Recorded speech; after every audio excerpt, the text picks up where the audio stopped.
What's up everyone? Jeff with PolarPro, and with our newly released quartz line camera filters, thought we'd make a video on how to use them. So here's 5 ways on how to use filters to enhance your content.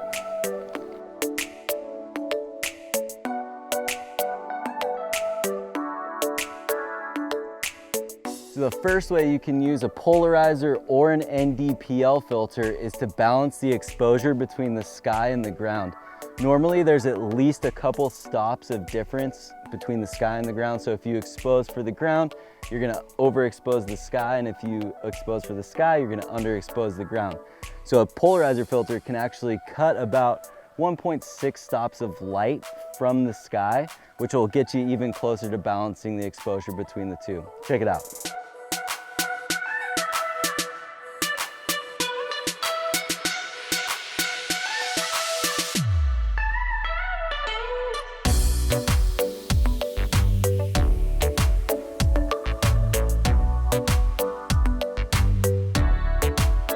So the second way you can use an ND filter is to reduce the shutter speed to cinematic levels. There's something called a 180-degree rule of shutter, and effectively what that's saying is that your shutter speed should be double your frame rate.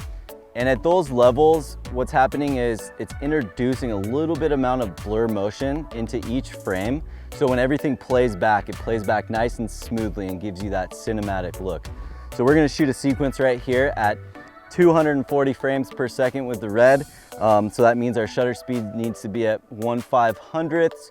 Right now it's firing about 4 stops over that. So we need an ND16 filter on here. We've got an ND16 PL, just help cut some of this glare out here. So let's fire this bad boy up.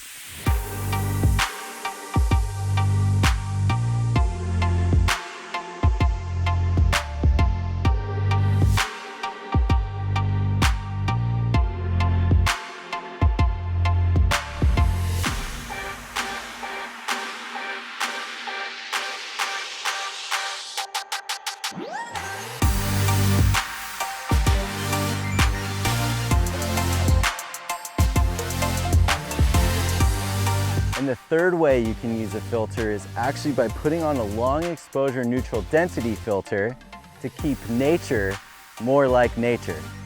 And what I mean by that is, a lot of times these really beautiful places have a lot of people there.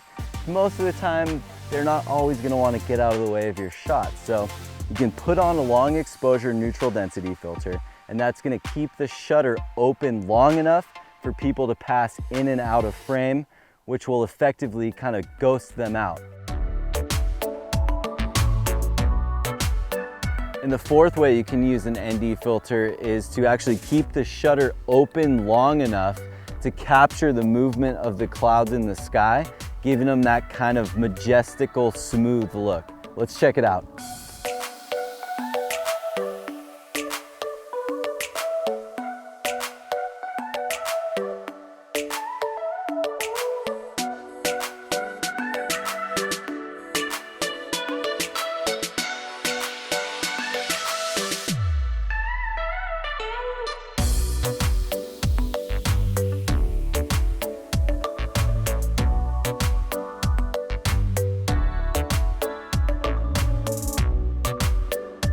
And the fifth way you can use a camera filter to enhance your compositions are using a neutral density filter while shooting a time lapse. So each picture in the time lapse, you can have a slower shutter speed. So when you assemble the time lapse together in post, it's gonna be nice and fluid as it goes through. So that's it for this one. Hopefully those 5 tips give you some creative ideas.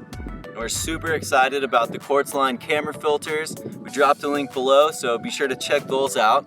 If you're not already subscribed to our channel, go ahead and hit that subscribe button. We've got a lot of exciting videos coming up. That's it for this one. See you later.